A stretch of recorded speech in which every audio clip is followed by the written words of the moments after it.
So for those who haven't been tuning in so far, can you just talk a bit about your character and maybe how you came on board? Totally. I play Scagliotti199. She's a young, hip, brilliant techno whiz child prodigy. How else can I pad my ego? Who hacks her way into the warehouse to kidnap Artie, which sounds very menacing, but she actually has very heartfelt intent involved. She's trying to save her brother, who was lost to a freak teleportation accident 12 years ago that involved an artifact. So Artie is sort of the man who knows, Claudia presumes, how to bring Joshua back. And so it's a very exciting episode, a lot of effects going on, a lot of sort of tension that, are we going to survive? Is something going to go wrong? But Claudia, I think, was probably, she's intimidating at first. I mean, we see what she did to the power grid in the warehouse. But she really, she's a real person. Like, she misses her brother, and inevitably becomes part of the warehouse family, much like I became part of the cast and crew family. So.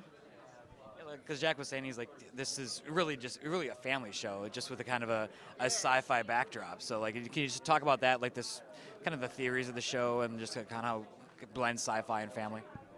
Well, yeah, I mean, what grabbed me about Warehouse 13 was that, even though aliens are awesome and it's cool to, like, trip around space, shooting at them and tripping the light fantastic, what grabbed me about it, somebody who's new to the sci-fi world, was that we're tucked away in South Dakota somewhere, running around your backyard every day with items that could be in your attic. Like, imagine greater sci-fi. So...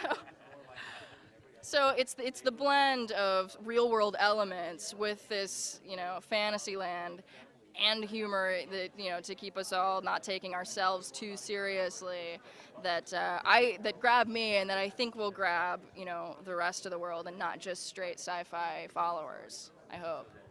The network really got behind this with the rebranding, and they premiered your show like on the same day they rebranded it. So like, what's it like to have this kind of like network support for a series like this? It's phenomenal to have the network support. I mean, and sci-fi is certainly, apparently cable networks are a lot more patient than, the big five, who will pull you after 2 episodes. But luckily the numbers have been phenomenal so far, like completely unexpected and really deeply appreciated. Everyone's been just fantastic. I mean, I remember when I joined the cast, I went up to, the top of the building and had a meeting with Jack, the showrunner, and Mark Stern and Eric Story and a lot of people from the top, and they were just nothing but welcoming, and I've been having a blast ever since. Never look back. So I heard you guys just wrapped a few weeks ago. So like, are there any like kind of notable guest stars you can maybe tell us about for this first season? Yeah, well, Trisha Helfer from Battlestar has already been on. We have Joe Flanagan from Stargate Atlantis. Who else? Joe Morton, Eric Estera from Eureka. Who else do we have? Oh, the Hogans. We have Michael and Susan Hogan from Battlestar. So there's never a dull moment. We have some awesome people come through, and they inevitably participate in a pretty fantastic storyline. So. Like, this seems to be like some great fodder for conspiracy theorists and stuff like that. So like, what do you think this might kind of add fuel to that fire for this show? I certainly think so. Saul insists that he was taken to the real Warehouse 13 and met the real Artie. I don't know. I mean, I'd like to believe that a place like this can exist. If so, where do I sign up? I certainly couldn't apply with the Claudia skills on my resume, but I could be a decent janitor. I mean, I'd do some mean windows. That's all I'm saying. You get some access somewhere. You might find a key somewhere else. Who knows? So do you think we should be investigating South Dakota a little bit more?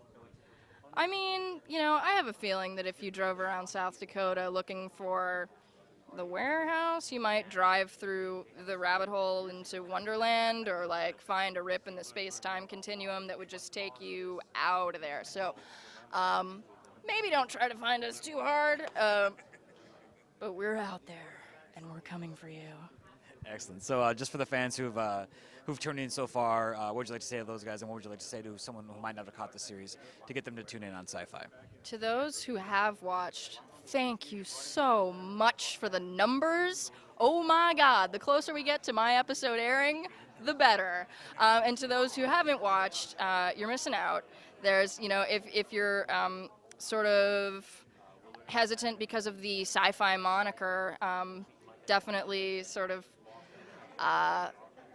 rejudge what you associate with the Sci-Fi Channel, because this new brand, Imagine Greater, totally embodies their show set. I mean, we're not your grandma's sci-fi show. Excellent. Thank you so much, Allison. Thank you.